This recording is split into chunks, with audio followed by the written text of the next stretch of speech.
25장 1절입니다. 사무엘이 죽음에 온 이스라엘 무리가 모여 그를 두고 슬피 울며 라마 그의 집에서 그를 장사한지라. 다윗이 일어나 바람 광야로 내려가니라.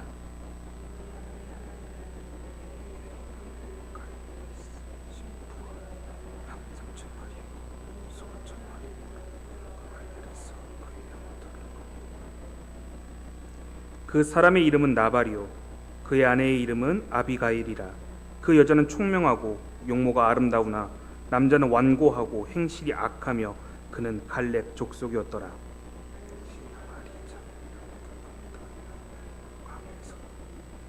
다윗이 이에 소년 10명을 보내며 그 소년들에게 이르되 너희는 갈멜로 올라가 나발에게 이르러 내 이름으로 그에게 문안하고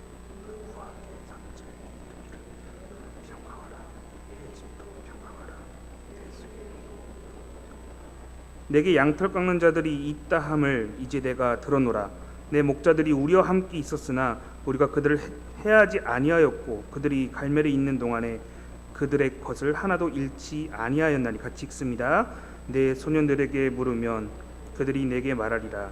그런즉 내 소년들이 내게 은혜를 얻게 하라. 우리가 좋은 날에 왔은즉 내 손에 있는 대로 내 종들과 내 아들 다윗에게 주기를 원하노라 하더라 하라. 아멘. 샬롬. 이 저녁에도 함께 하나님 말씀 사모하여 예배당에 나오신 나건교회 성도님들을 환영하고 축복합니다. 오늘 여러분과 사무엘서에서 등장하는 여러분이 잘 아시는 다윗의 이야기를 통해 지금 지켜야 할 때입니다 라는 제목으로 하나님의 은혜를 나누고자 합니다. 여러분, 살다 보면 사람이라면 누구나 한 번쯤은 큰 위기를 경험하게 될 때가 있습니다. 어린 시절을 한번 여러분 떠올려 보시면 당시 이렇게 여러분들의 어린 시절과 제 어린 시절은 다르겠지만 이렇게 그때 어렸을 때 경험했던 그 어려운 상황들은 지금 생각해 보면 별거 아니겠지만 그때는 왜 그렇게 크게 느껴졌는지, 그 위기가 왜 이렇게 크게 느껴졌는지 모르겠습니다. 세월이 많이 흐른 지금에서야 떠올려 보면 별것 아닌 것처럼 그 시절은 너무나도 작게 보여지죠. 제가 어릴 적에 초등학교 때 축구를 그렇게 좋아했습니다. 그래서 제 축구공도 이렇게 차다가 잃어버리고 친구 축구공도 차다가 축구 친구공도 잃어버릴 정도로 그렇게 축구공을 많이 잃어버렸는데요. 당시에 그 축구공을 잃어버렸으면 이제 이 상황을 수습해야 하지 않습니까? 항상 고민이 됐습니다. 부모님께 어떻게 공을 잃어버려서 이렇게 물어줘야 할지, 이렇게 부모님께 괜히 혼날까봐 걱정했던. 지금은 아무것도 아니죠. 제 지갑에서 꺼내서 돈 줄 수 있죠. 지금이야. 근데 그때는 그 별것 아닌 그 상황들이 그때는 너무나도 많은 걱정과 졸이는 마음들이 제게는 있었던 것 같습니다. 그리고 앞서 말했듯이 그와 같은 일들이 오늘날에 발생된다면 저는 제 지갑에서 걱정 없이 돈을 꺼내 그 물건을 물어줄 수 있을 것 같습니다. 10대 때 걱정했던 것들을 20대 때는 아무렇지 않게 이렇게 느끼게 되고요. 20대 때 경험했던 어려운 상황들은 30대 때 뒤돌아보니 아무것도 아니었다라고 느껴질 때가 많았습니다. 물론 여러분도 30대, 40대를 거치다 보니까 지금 여러분 나이에 이르러서 10대, 20대 때 경험했던 것들, 어려웠던 것들은 그게 무슨 어려움이야, 아무것도 아니지라고 여기시는 것처럼 우리에게 감당하지 못했던 과거의 일들은 사실 이제서야 돌이켜보면 이제는 조금은 감당할 수 있는 수준에 이르게 된 것이죠. 이제 어떤 문제와 위기에도 견딜 수 있는 힘이 생겼으며 그것에 대해서 책임질 수 있는 능력이 있게 된 것입니다. 잃어버리거나 훼손된 물건에 대해서 앞서 제가 축구공을 잃어버린 것처럼 이제 그 값을 충분히 제가 감당할 수 있기에 그런 것들은 위기라고 하지 않고 저에게 있어서 아무런 문제가 되지 않는 것이죠. 잘 생각해 보면요, 우리가 성장해 가는 시기에 맞춰서 우리에게 찾아오는 위기와 시련도 그 정도가 점점점 같이 커가는 것 같습니다. 다시요, 우리가 점점점 계단을 밟고 성장해 가듯이 문제도 똑같이 같이 커지는 것 같습니다. 저만 그렇습니까, 여러분? 네. 여러분 지금 어떤 문제 닥치면 너무 힘들지 않습니까? 근데 한 5년 지나면 그래 그땐 그랬지 하면서 이렇게 이겨낼 수 이제는 있을 거야 라며 뜻이요. 이렇게 우리가 성장해 가는 그 시기에 맞춰서 위기도 같이 커지고 같이 그래서 우리가 이제 견딜 만한 맷집이 생길 때쯤 되면 더 큰 시련이 찾아오고요. 이제 면역이 될 만하면 더 큰 시련을 또 맞이하게 되는 것 같습니다. 그리고 그것을 긴 세월을 거쳐 견딘 이들을 향해서 우리는 어른이라고 말하게 되는 것 같습니다. 혹은 성장한 사람이다라고 말하는 것이죠. 이렇듯 위기는 성장의 발판이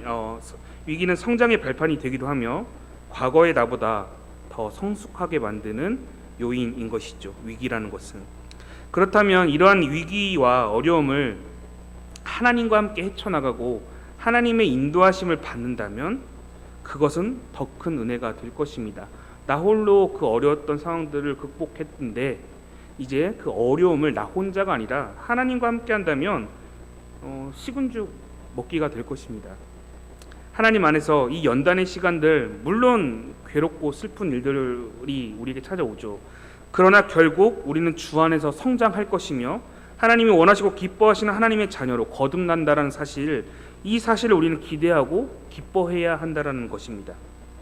오늘 등장하는 다윗에게도 큰 위기와 어려움이 찾아왔습니다.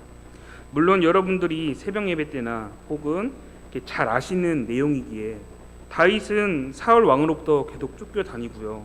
대적들로부터 자유함을 얻지 못한 인물입니다. 이런 위기를 더해서 다윗에게 영적인 침체, 영적인 우울증, 좌절감이 오늘 찾아오게 됩니다. 그 시작은 바로 오늘 본문 사무엘상 25장 1절에 나와 있습니다. 같이 한번 읽어보도록 하겠습니다. 시작. 사무엘이 죽음에 온 이스라엘 무리가 모여 그를 두고 슬피 울며 라마 그의 집에서 그를 장사한지라. 다윗이 일어나 바람 광야로 내려가니라. 아멘. 자신의 스승이자 멘토인 사무엘이 죽게 되었습니다. 여러분, 사실 이게 별것 아닌 말씀처럼 느껴집니다. 그런데 성경은요, 어떤 인물의 죽음에 대해서 기록할 때는 몇 가지 특징을 좀 가지고 있습니다. 예를 들어 모세와 여호수아 등의 죽음을 맞이하면요, 성경에서 소개할 때 그냥 죽었다라고 이렇게 쓰지 않습니다. 한번 찾아볼까요? 여호수아 1장 1절 한번 보겠습니다. 앞에만 읽겠습니다. 여호와의 종 모세가 죽은 후에 이런 후계자가 있었더라. 다음 사사기 1장 1절입니다. 여호수아가 죽은 후에 이스라엘 자손에 이렇게 후손과 이런 일들이 있었더라 라며 등장하게 되는 것이죠. 공통점이 보이십니까 여러분? 그 인물이 죽은 후에 라며 이렇게 소개하고 있죠. 또한 가장 성경의 첫 번째 장절에서 소개되고 있습니다.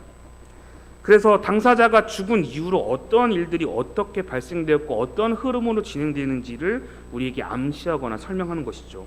즉 역사의 분기점에 있어서 주요 인물들의 사망 소식은 바로 하나님이 이렇게 섭리를 우리에게 보여주고 있는데, 그것은 후계에 대한 어떤 설명이나 리더십의 공백이 없도록 어떤 단계를 밟아가는 하나님의 지도, 섭리를 우리에게 보여주고 있습니다.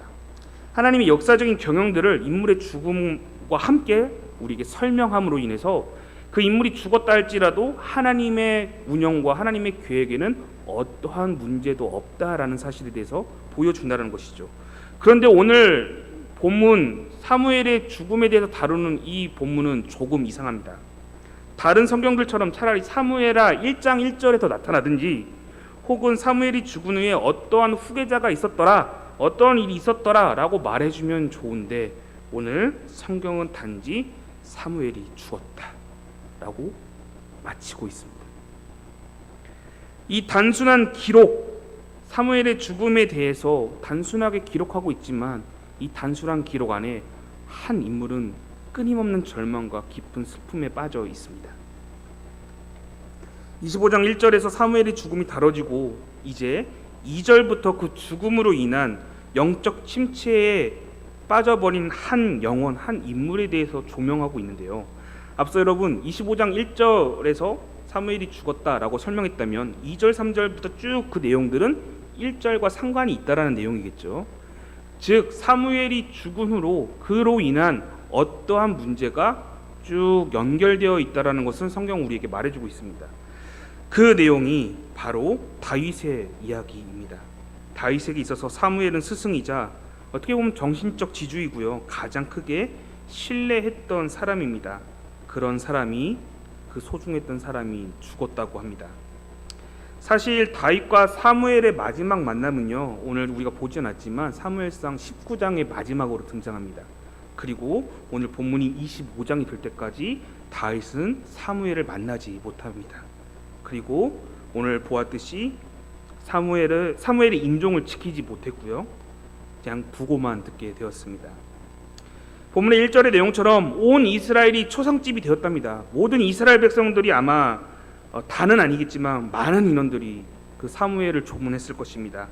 기록하지 않았지만 예상컨대 왕이기에 사울도 체면 치레를 위해 분명히 조문했을 것입니다. 그런데 우리의 주인공인 다윗은 그 부고 소식을 들었음에도 불구하고 찾아가지 못하고 무엇하고 있다고요?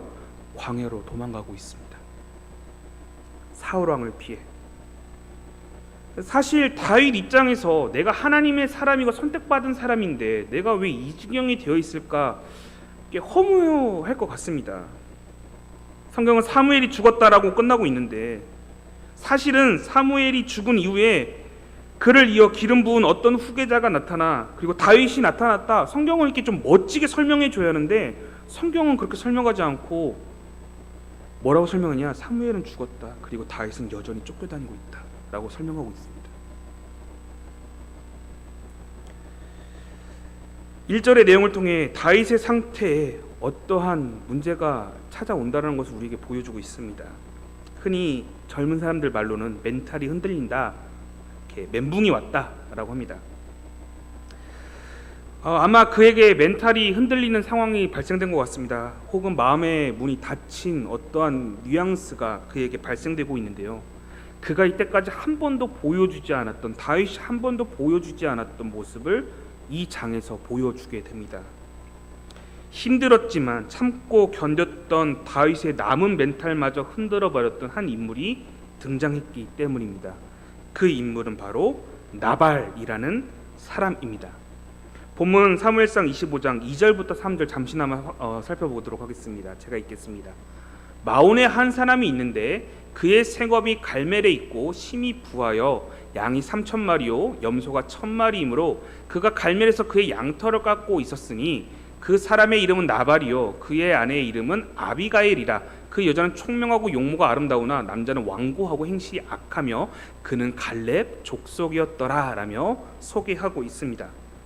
여러분, 나발이라는 뜻은요, 미련한 자, 어리석은 자라는 의미를 가지고 있습니다. 그런데 오늘 잠시 2절을 한번 보여주시겠습니까? 나발에 대해서 소개하는데 조금 이상합니다.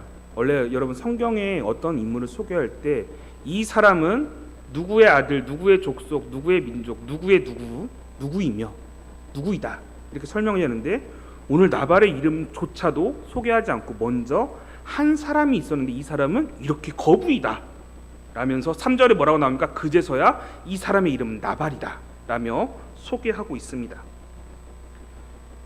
약간 성경에서 소개하는 방식과 조금은 다르죠.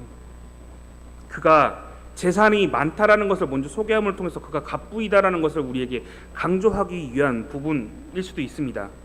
그런데 성경에서 보여지는 그의 품행과 성품을 보았을 때 몇몇 성경학자들은 나발은 사실 이름이 아니라 그 사람의 별명이다라고 말하는 성경학자들도 있습니다. 무슨 말이냐?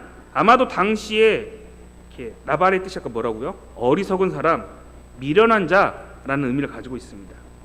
아마 나발이라는 별명, 저 미련한 사람이라는 어떤 그 사람이 있는데 그 사람을 향해서 이름을 부르지 않고 우리 서로 이야기하듯이 사람들이 웅성웅성거리면서 그 있잖아, 그 미련하고 괴팍한 사람, 그 나발이란 사람, 나발 그 있잖아 하면서 이 사람들끼리 웅성웅성거리지 않았을까라며 성경학자들은 추측하는 것이죠. 그 나발, 좀 억세고 좀 미련한 사람, 장가는 잘 갔다고 했는데 그 좀 난폭한 그 부자 사람 있잖아 라며, 그러다 보니 그 사람에게 나발이라는 별명이 붙여지지 않았을까라고 이제 성경학자들이 추측하는 성경학자들이 있는데요. 그러니까 나발이라는 것은 사실 우리가 성경으로 미련하다 뭐 이렇게 말하지만 사실 욕인 거죠. 저런 미련한 놈, 저런 나쁜 놈, 세상에 저런 사람, 이런 뉘앙스를 가지고 있는 것이죠. 이러한 부잣집 나발에게 오늘 다윗은 어떤 행동을 하냐면요, 손을 내밉니다. 본문 사무엘상 25장 4절 제가 읽겠습니다. 다윗이 나발이 자기 양털을 깎는다 함을 광야에서 들은지라 라고 나와 있습니다. 여기서 자기 양털을 깎는다 함을 들었다라고 하는데, 사실 성경에서는 이렇게 말하고 있는데, 쉬운 성경이나 다른 버전을 찾아보면 이렇게 여러분들 좀 이해하기 쉽게 목자들의 축제, 이렇게 페스티벌 같은 날인 것입니다. 목자들만의, 그들만의 어떤 이렇게 절기가 왔던 것입니다. 그래서 양털을 깎으면서 서로 술을 먹고 마시며 축제를 열며 양털을 깎는 그러한 문화가 있었던 것이죠. 이 날 서로의 음식을 떼고 나누며 기쁘게 잔치하는 이날, 어려움에 처했던 다윗이 나발에게 사람을 보내 도와달라고 요청하고 있는 것이죠. 다윗은 양털 깎는 날, 즉 목자들의 페스티벌 축제가 열린다는 사실을 알고 자기의 사람들, 그중 소년들 10명을 시켜 그에게 도움을 요청하게 됩니다. 그리고 자신의 이름으로 문안하여 나발과 그 가정을 축복하라, 평강하라 라며 무려 샬롬을 3번 쓸 정도로 그에게 강조하고 축복하라고 다윗은 부탁하여 나발을 만나게 됩니다. 그리고 나발을 만나서 이렇게 설명을 하고 말하죠. 나발의 일꾼들, 즉 목자들이 그 양떼를 돌볼 때 다윗의 군사들이 그 목자들을 보호해 주었다. 동물들이나 사나운 짐승이나 혹은 다른 부족으로부터 그들을 지켜 주었기에 그러한 공과를 기억해 달라라며 다윗은 나발의 가정에게 그 소식을 전하게 되는 것이죠. 그리고 다윗은 자신의 군사 여러 명, 몇백 명에 대해서 먹을 것을 달라고 말하지 않았습니다. 오늘 본문 잘 읽어보면 나의 소년 10명에게만이라도 먹을 걸 좀 나누어 주었으면 좋겠다라며 그 적은 인원 그 10명에게만 은혜를 베풀어 달라고 말했습니다. 그렇다면 나발은 다윗을 충분히 도와줄 능력도 되고 하다 보니 도와줬어야 하는데 이 사람의 행동에 있어서 큰 문제가 발생하게 되는 것이죠. 그런데 그 전에 이미 다윗은 사실 나발에게 그렇게 비굴하게 할 필요까지 없었습니다. 왜냐하면 모든 사람들이 다윗에 대해서 모르지 않았기 때문이죠. 그렇기에 다윗은 그렇게 최선을 다해서 예의를 갖출 필요가 없었음에도 불구하고 그는 어려운 상황과 어려운 마음, 어려운 심정일지라도 하나님의 사람이라는 사실을 알고 그는 예의를 다해 나발에게 도움을 요청하는 것이죠. 그런데 이것에 대한 나발의 도전적인 답신이 이렇게 찾아오게 되는데요. 그 내용이 사무엘상 25장 10절 11절에 있습니다. 나발이 다윗의 사환들에게 대답하여 이르되 다윗은 누구이며 이새의 아들은 누구냐? 요즘 각기 주인에게서 억지로 떠나는 종이 많도다. 내가 어찌 내 떡과 물과 내 양털 깎는 자를 위하여 잡은 고기를 가져다가 어디서 왔는지도 알지 못하는 자들에게 주겠느냐 한지라 라고 말하고 있습니다. 다윗의 심기를 건드리는 말이 네 종류가 있는데요. 다시 한번 좀 보겠습니다. 10절 한번 보여주시겠어요? 먼저 첫 번째는 뭐냐면 다윗이 누구냐? 다윗이 누구냐라며 다윗의 심기를 건드리기 시작합니다. 사실상 기름 부음을 받은 자이며 사무엘 선지자에게 속한 자이자 적어도 골리앗을 쓰러뜨린 유명한 자인데 국가적인 영웅인데 그를 모른다라는 것은 말이 안 되는 것이죠. 즉 나발은 몰라서가 아니라 다윗을 지금 무시하고 있는 것이죠. 두 번째, 이새의 아들은 누구냐? 이게 이새의 아들은 누구냐라며 자신의 가문을 지금 들먹이며 욕되게 하고 있다는 것이죠.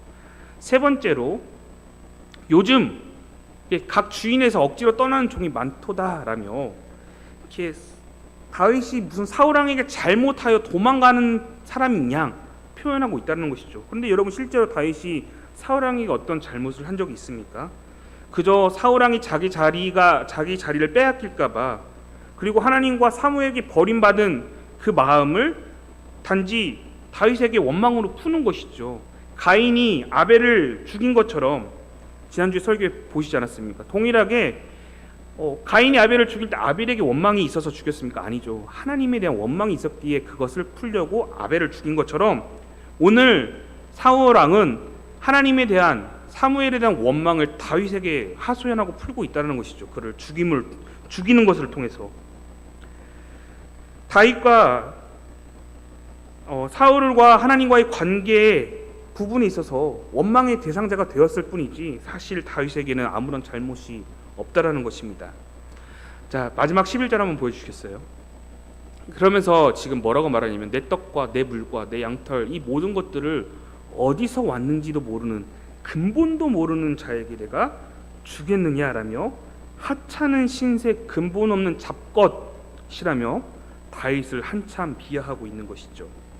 그렇다면 여러분이 상상하는 다윗의 행동은 무엇일까요? 어떤 반응을 보여야 할까요? 우리가 알고 있는 다윗이라면 그래? 뭐 그럴 수 있지 하며 이렇게 인자함과 선함을 드러내며 그래 하나님께서 다 들어주실 거야. 너희가 나한테 했던 행동 하나님께 다 갚아주실 거야 하면서 뭔가 이렇게 좀 우리가 알고 있는 다윗의 모습을 비춰줘야 할 것 같은데요. 오늘 그는 다른 모습을 보이고 있습니다. 우리가 아는 다윗이라면 정말 많은 일들, 사울왕의 죽임을 당했고 도망자의 신세, 여러 환경과 상황과 어려움을 경험했기에 그리고 어려운 상황 가운데서도 사울왕에게 쫓기는 그 가운데서도 그는 블레셋과도 싸웠거든요. 그리고 자신들의 조력자들이 조력자 중에 높 제사장들이 있었는데 그들이 다윗을 도와주다가 사울왕에게 다 죽임을 당하는 사건들도 일어납니다. 그것들을 다 목격을 했음에도 끝까지 참았던 인물이 다윗이었습니다. 그런데 오늘 그 꾹꾹 참고 있었던 것들이 지금까지 영적으로 자신을 지도해 주었던 사무엘이 죽자마자 지쳐있던 그의 심령 가운데 어떠한 마음이 있었느냐면 이제 나발을 내가 가만두지 않겠다라는 마음이 올라오게 된 것이죠. 사무엘상 25장 13절 말씀입니다. 제가 읽겠습니다. 다윗이 자기 사람들에게 이르되 너희는 각기 칼을 차라 하니 각기 칼을 차매 다윗도 자기 칼을 차고 400명 가량은 데리고 올라가고 200명은 소유물 곁에 있게 하니라. 잠시 말씀 놔주십시오. 다윗이 지금 뭐라고 말합니까? 각기 다 칼을 차라고 말합니다. 여러분 보시기에는 아무렇지 않죠. 뭐 그럴 수 있지라고 말할 수 있지만 이 짧은 다윗의 묵직한 한마디에는 정말 강력한 공포가 숨겨져 있는 것이죠. 여러분, 이렇게 전쟁을 하다 보면 다윗은 사람을 죽여야 할 일들이 생기게 됩니다. 그럼에도 불구하고 사울왕도 마찬가지고요. 자신의 군사들이 다윗에게 이제 사울왕의 목을 딸 중요한 기회가 왔습니다.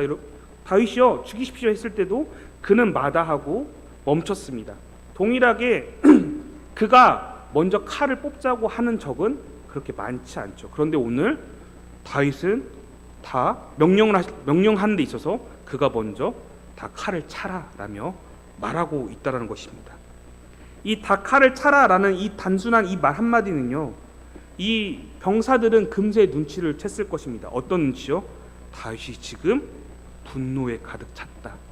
한 번도 그런 말을 해본 적 없는 다윗이 칼을 차라고 하다니, 야 이거는 다윗이 지금 갈대로 갔구나, 이 정도 선까지 말할 정도로 다윗이 지금 심령 가운데 큰 영적 침체가 찾아오게 된 것이죠. 앞서 보았듯이 나발에게 평안하라, 샬롬 샬롬, 긴 구절을 할애하면서까지 나를 이렇게 도와줄 수 없겠니? 너 평안해라, 너희 가정 가운데 축복받아라, 나 좀 도와줘라 하면서 그렇게 긴 문장을 할애했는데 지금 마음 가운데 딱 좋지 못한 마음이 오니까 그는 딱 한 문장으로 모든 상황을 종료시킵니다. 뭐라고요? 다 칼을 차라. 가자, 칼을 차. 사랑하는 성도 여러분, 다윗은 참고 참았던 괴로움들과 분노가 터지게 되었습니다. 그런데 이 다윗 왕의 그 연약함이 오늘을 살아가는 우리에게도 비춰진다 이것이죠. 아픔과 위기, 무너지고 좌절되는 우리의 상황 가운데서, 분노가 치밀어 오는 상황 가운데서 우리가 그리스도인이라는 것으로 인해서 꾹 참고 살아왔음에도 불구하고 나도 모르게 터지는 것들이 분명히 발생된다는 것입니다. 그렇기에 성경은 우리에게 말하는 것이죠. 자신을 지켜야 한다. 무엇으로부터? 악으로부터 지켜내야 한다라고 말하는 것입니다. 사실 여러분, 제가 여러분들께 여러분 자신을 지켜내셔야 합니다라고 말했을 때 조금은 위선적이고 무례하게 느껴질 수도 있을 것 같습니다. 그런데 지금 제가 제 말을 하는 게 아니라 오늘 성경이 우리 자신을 지켜야 한다는 사실에 대해서 다윗의 모습을 통해 보여주고 있다는 것입니다. 선을 통해 악을 이기라라고 말씀하고 계신다는 것이죠. 여러분, 세상은 원래부터 인생들을 향해서요, 어렵고 악하며 삶을 피곤하게 만들었습니다. 만들고 있습니다. 세상이 계속적으로 변하여 우리를 궁지로 몰아놓은 것처럼 보이나 사실 우리가 변질되어 스스로 궁지로 들어간 것이죠. 그렇다면 이런 상황 가운데 빠져 있는, 어려운 상황 가운데 빠져 있는 우리의 상황을 과연 예수 믿는다면 우리는 어떠한 반응으로 보여야 할까요? 이게 제가 생각해 보니까 크게 두 가지의 모습으로 비춰질 때가 있는 것 같습니다. 한 가지는 여러분이 잘 알고 계시는 바리새인과 세리에서 등장하는 이 세리의 그 고백으로 좀 설명할 수 있을 것 같은데요. 하나님, 나를 불쌍히 여겨주십시오. 나 오늘 또 살아가는데 너무 힘들고 내 안에 죄가 너무 많음에도 불구하고 나를 건져주실 분은 오직 주님이십니다 라는 반응이 있는 반면에, 다른 한 가지는 하나님, 왜 내게 이런 일들만 주십니까? 왜 나를 이렇게 비참하게 만드십니까? 가인과 같이 나도 모르게 원망의 목소리를 내는 것이죠. 그렇다면 여러분, 이 두 가지 반응 중 여러분의 삶 가운데서는 어떠한 반응으로 살아내고 계십니까? 혹시 이러한 목소리로 살고 계시진 않으십니까? 하나님, 왜 제게만 이러십니까? 저를 연단하고 강하게 훈련시키는 것 너무나도 좋습니다. 하나님의 의도 잘 알겠는데요. 이제 좀 그만하면 안 될까요, 하나님? 사실 연단받고 훈련받아야 할 것은 사실 제가 아니라 저기 있는 사울왕 아닌가요? 왜 저만 연단받아야 합니까? 저기 있는 사울왕이 연단받아야죠. 하나님, 왜 저만 그러세요? 전 문제 없는데. 지금 사울왕이 문제 있잖아요. 저 사람이 문제 있잖아요. 저 사람을 연단시켜야지 왜 나입니까? 라며 혹시 그런 반응을 가지고 계시진 않으십니까? 사랑하는 성도 여러분, 그럼에도 하나님께서 우리를 향한 연단과 위기를 통해 성장하길 원하시고요, 우리를 끝까지 포기하지 않으신다는 사실입니다. 왜냐하면요, 사울은 하나님 보시기에 변하지 않을 것을 알았기 때문입니다. 하나님께서는 이 환경이 변하지 않는다는 사실을 알고 계십니다. 이 세상은 여전히 악할 것이며 계속 변하지 않고 악할 것을 알기에 우리에게 변하라고 말하는 것입니다. 오늘 여기 있는 너희들이 나의 희망이기에, 내가 너를 한 명도 포기할 수 없기에 내가 오늘 너를 강하게 하지 않고서는 그렇게 할 수가 없다고. 힘들지. 근데 어쩔 수가 없어. 내가 너를 사랑하고 너를 살리기 위해선 너를 연단시킬 수밖에 없어. 너를 강하게 키울 수밖에 없어라며 오늘 하루하루 살아가는 우리에게 있어서 그리스도인들에게 연단을 주신다는 것이죠. 오늘 본문에서 다윗은 나발이라는 악을 만나게 되었습니다. 그런데 그의 마음은 그 악에게 잠시나마 밀리게 되었습니다. 선으로 악을 지켜야 함에도 그는 지키지 못하고 나발이라는 그 악에게 자신의 감정과 자신의 마음을 모두 빼앗기고 패배하고 말았습니다. 다행히도 나발의 아내인 아비가일을 통해 피해 복수국은 일어나지 않았습니다. 그러나 만약에 다윗이 피해 복수국을 벌였다면 그 다윗은 사울과 별반 다를 바 없는 인물이 되었을 것입니다. 잘 생각해 보시면 좋을 것 같아요. 사울이 왜 하나님 눈밖에 났는지, 하나님의 결정을 기다리지 않았고 자신이 직접 선택권자, 결정권자가 되었기 때문에 사울은 하나님 눈밖에 멀어지게 된 것입니다. 자기 중심적으로 행동했기 때문에. 그런데 지금 다윗도 자신이 결정권자가 되고 자신이 심판자가 되어 나발을 향해 나아가고 있다는 것이죠. 그렇게 오늘 이것을 살펴볼 때 자기 자신을 지키기 위해서는 오히려 자기 자신을 신뢰해서는 안 된다라는 것을 발견하게 됩니다. 여러분, 이 말이 이해 가십니까? 자기 자신을 지키기 위해서는요, 자기 자신을 신뢰해서는 안 되는 것입니다. 오히려 자신을 신뢰하면 자기 중심에 빠지기 쉽기 때문에 자신이 악으로부터 헤어나오지 못한다는 것이죠. 자신을 지키고 내 영혼을 지키기 위해서는 나 자신을 신뢰하는 것이 아니라 하나님을 신뢰해야 하는 것입니다. 따라해 볼까요? 내가 아닌 하나님을 신뢰하자.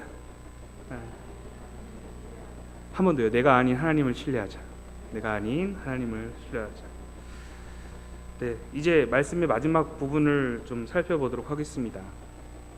남편 나발의 이 막무가내 행동을 인해 아내인 아비가일이 모든 것을 이렇게 좀 마무리 짓게 됩니다. 아비가일은 나발의 그 잘못된 행동을 듣고요, 바로 많은 음식물들을 챙겨 다윗을 향해 가게 됩니다. 읽진 않겠지만 18절의 내용을 읽어보니까요, 막 떡 200덩이와 뭐 여러 음식들을 만들었다고 합니다. 지금이야 우리가 기기가 있으니까 떡을 좀 찍어내기 쉽죠. 근데 당시 200덩어리면 지금 급하지 않습니까? 빨리 다윗에게 가서 막 사과를 해야 하는데 떡 200덩어리를 만들 그 시간이 어디 있겠습니까?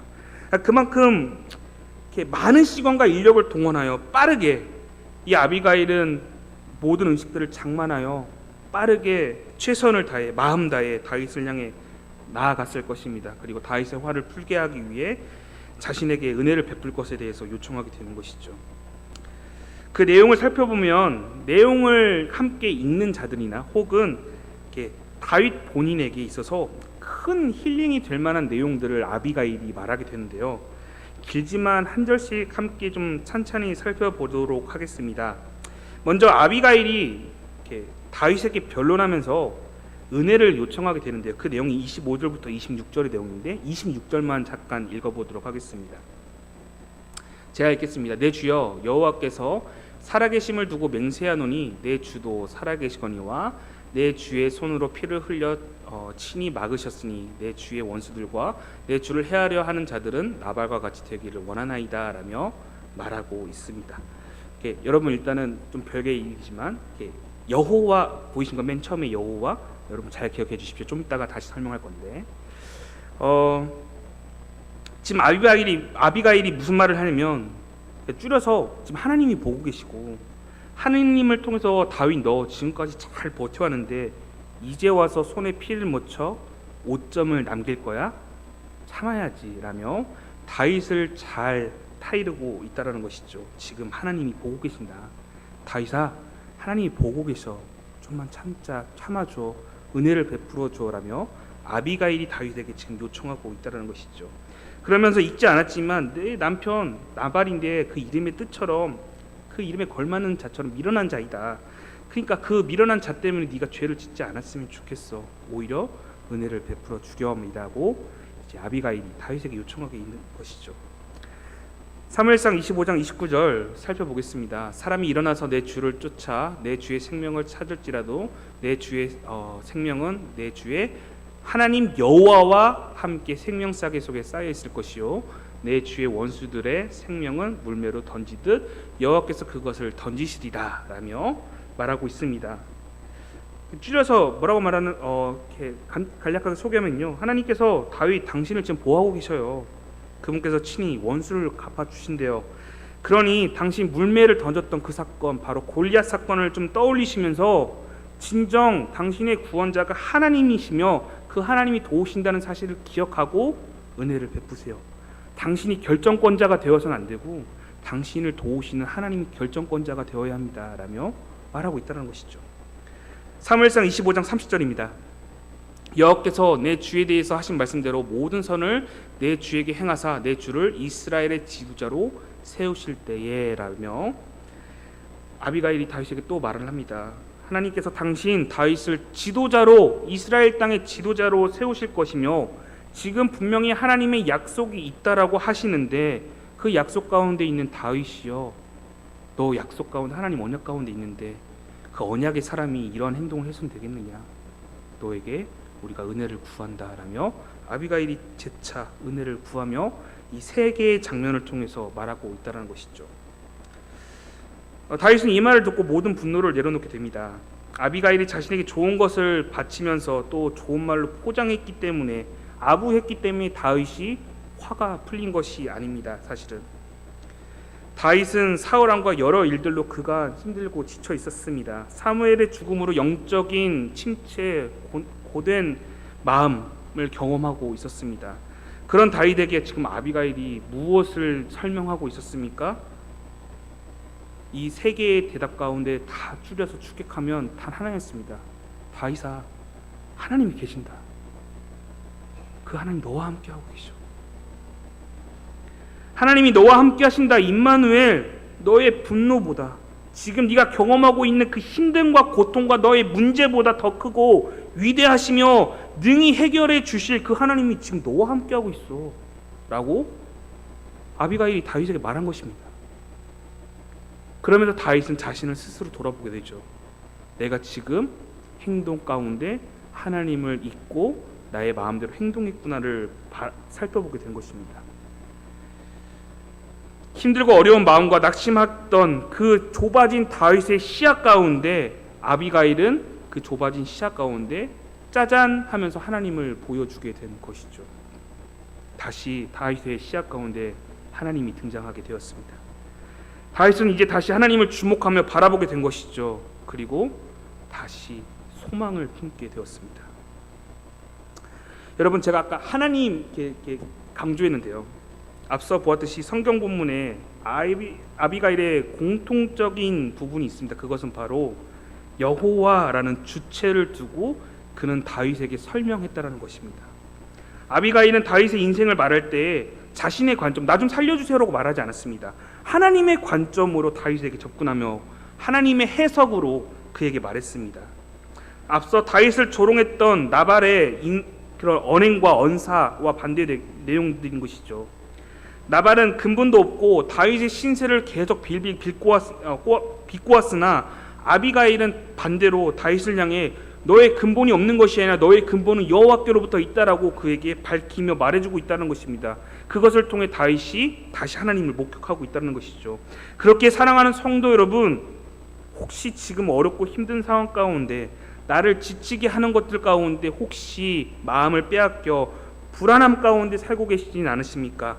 누구에게 말 못할 걱정과 어려움으로 인해서 사실 내 안에 기도 제목들이 가득 차 있는데 누구에게 말하기 너무 쪽팔리니까, 누구와 나누기 너무 부끄러우니까, 나의 속사정을 말하기 너무 힘드니까 내 마음 가운데 끙끙 응어리진 것들을 꽉꽉 눌러놓은 채 여러분 살고 계시진 않으십니까? 여러분의 삶 가운데서 슬픔과 고통, 나의 가족의 슬픔과 아픔들 다 경험하시는데 표면적으로는 기쁘게 웃고 있지만 마음 가운데 썩어 문드러지진 않으셨습니까, 여러분? 여러분, 그때요. 만약에 지금 그런다면 오늘 이 다윗의 모습처럼 여러분 다시 근본이신 하나님께 우리의 시선을 돌려야 할 때임을 기억하셔야 합니다. 여러분, 사실 저도 그렇거든요. 어려움이 찾아오면 하나님이 안 보입니다. 일단 문제를 해결해야지 하나님이 잘 안 보이더라고요. 목사인 저도 그럽니다. 근데 성경은 끊임없이 말합니다. 문제를 해결하는 것은 네가 아니라 하나님이다. 네가 아니야. 왜 네가 결정권자가 되려고 하고 네가 심판자가 되려고 하는 거야? 왜 문제를 네가 해결하려고 하는 건데? 너의 생명은 누구 건데? 너의 삶은 누구 건데? 네 입술로 고백하지 않았어.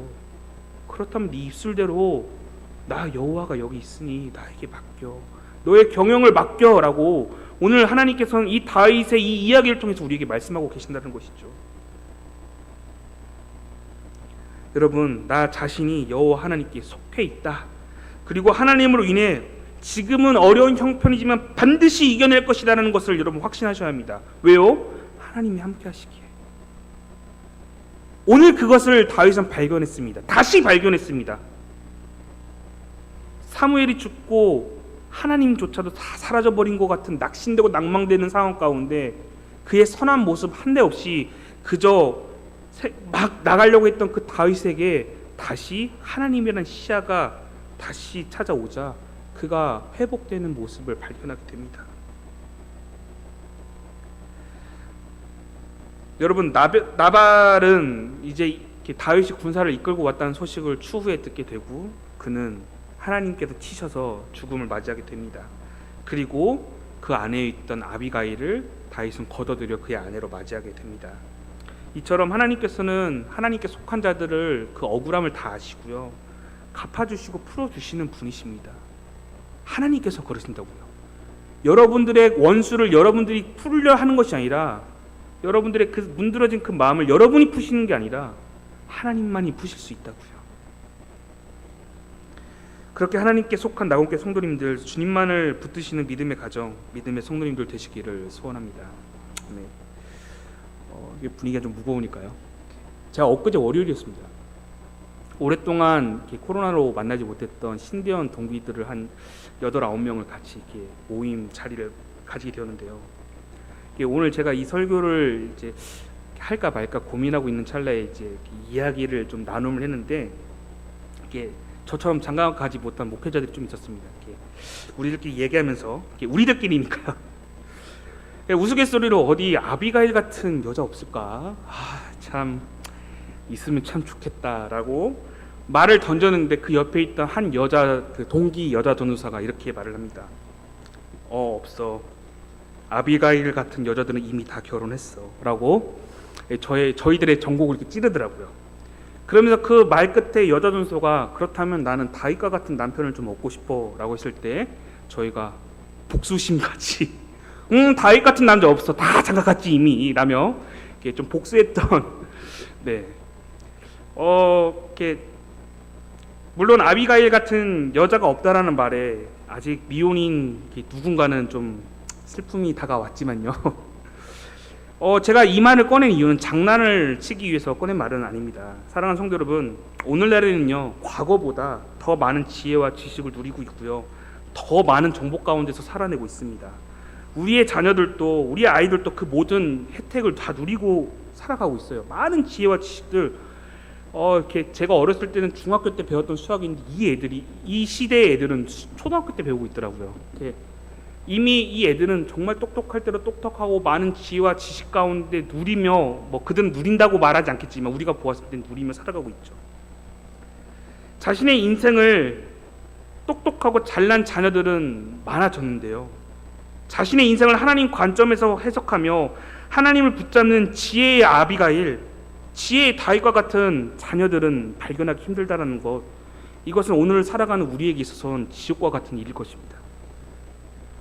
후에 내 아이가 아비가일과 같은 믿음의 지혜의 여인을 만나야 하고, 내 아이가 언제든지 품어주고 하나님을 의지하며 하나님께 언제든지 돌아갈 수 있는 남편, 다윗과 같은 남편을 만날 수 있어야 하는데, 그런 하나님의 영적인 지혜와 지식, 하나님의 말씀으로 해석하는 삶으로 살아내는 믿음의 식구를 만나는 것이 아니라 세상적인 지혜와 지식만 뛰어난 자녀들만 만나게 된다면, 하나님을 향한 지혜가 없고 세상의 지혜만 가득 차 있는 사람만을 만나게 된다면 정말 얼마나 슬픈 일이겠습니까, 여러분?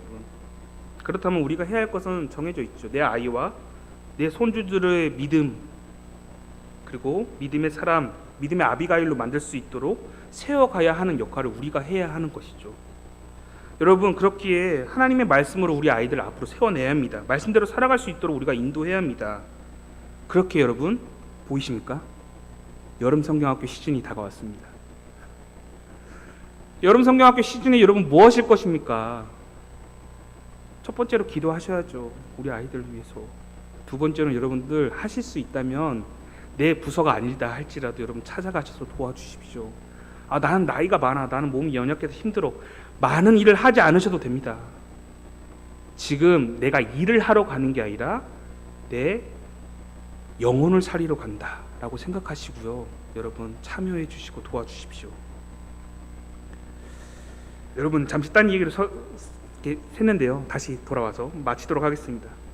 여러분, 사무엘이라는 영적 지도자 스승을 잊고 영적 침체에 빠졌던, 상심했던 그에게, 다윗에게 아비가일이라는 방향을 제시하는 새로운 사람을 만날 수 있도록 하나님께서 허락하셨습니다. 그리고 사람들을 잃어갔던 그에게 아비가일이라는 아내를 얻을 수 있도록 하나님께서 허락하셨죠. 혹시나 동일하게 영적으로 고독하고 침체가 오신 분들 계십니까? 아비가일의 말처럼 지금까지 살아오도록 지키시고 보호하신 주님의 은혜를 잘 상기하시면서요, 주님의 사랑을 통해서 자신의 믿음을 지키시는 낙원교회 성도님들 되시기를 소원합니다. 오늘 시편 42편 5절을 끝으로 말씀 마치도록 하겠습니다. 함께 읽습니다. 시작. 내 영혼아 내가 어찌하여 낙심하며 어찌하여 내 속에서 불안해하는가. 너는 하나님께 소망을 두라. 그가 나타나 도우심으로 말미암아 내가 여전히 찬송하리로다. 아멘. 하나님께 소망을 두신 낙원교회 성도님들 되시기를 소원합니다. 기도하겠습니다.